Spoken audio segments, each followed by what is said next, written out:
Class 9th की biology, unit number 2, solving a biological problem.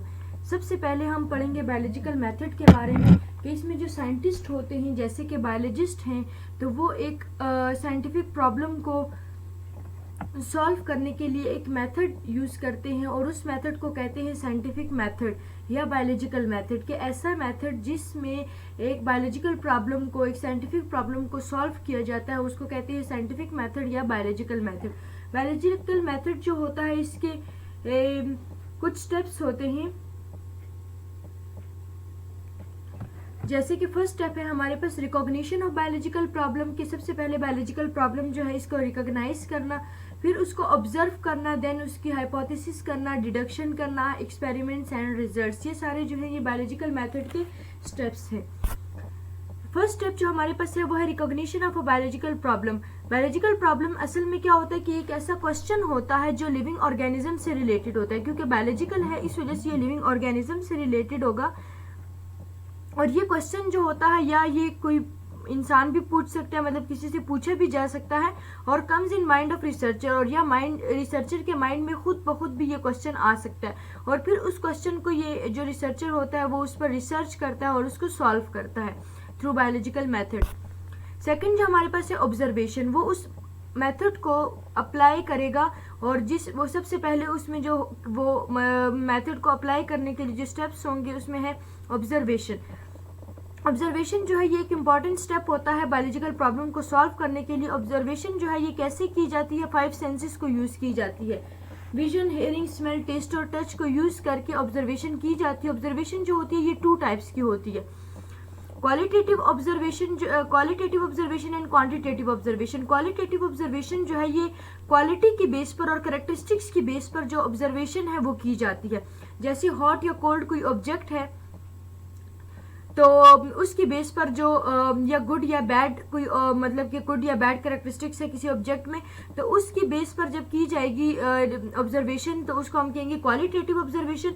And quantitative observation जो होंगी ये जो होती है ये क्वांटिटी की बेस पर ऑब्जर्वेशंस की जाती हैं और ये जो होती है ये मेजरेबल वैल्यूज की बेस पर भी की जाती हैं।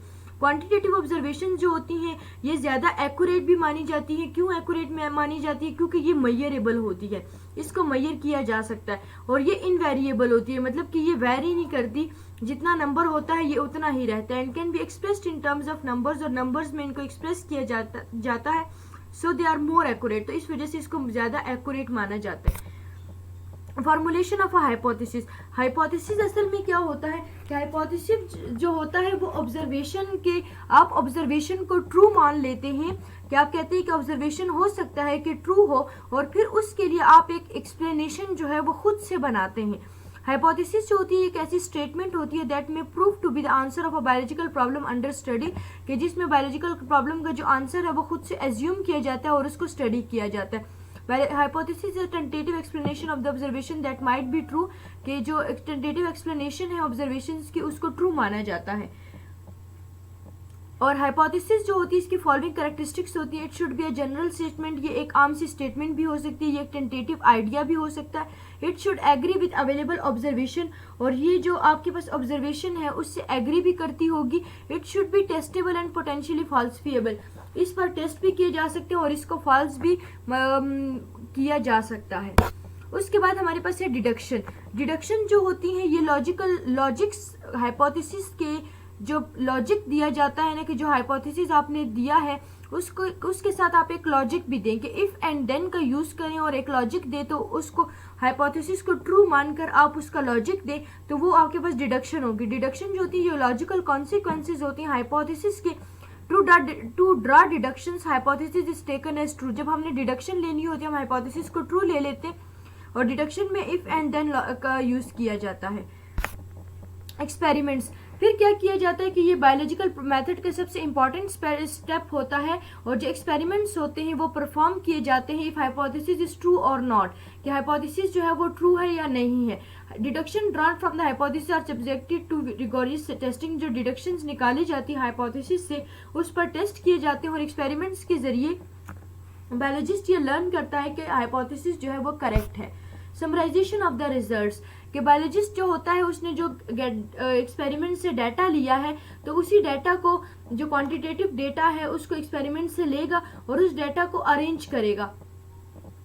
जब डाटा को वो अरेंज करेगा तो वो जो हमारे पास है तो मतलब कि फिर उससे हम रिजल्ट्स निकालेंगे और उस डाटा को हम पब्लिश कर देंगे, मतलब कि सेमिनार्स में, मीटिंग्स में या कोई जर्नल्स वगैरह में हम उसको पब्लिश कर देंगे, तो उससे हमारे पास जो रिजल्ट है वो सब लोगों के सामने आ जाएगा।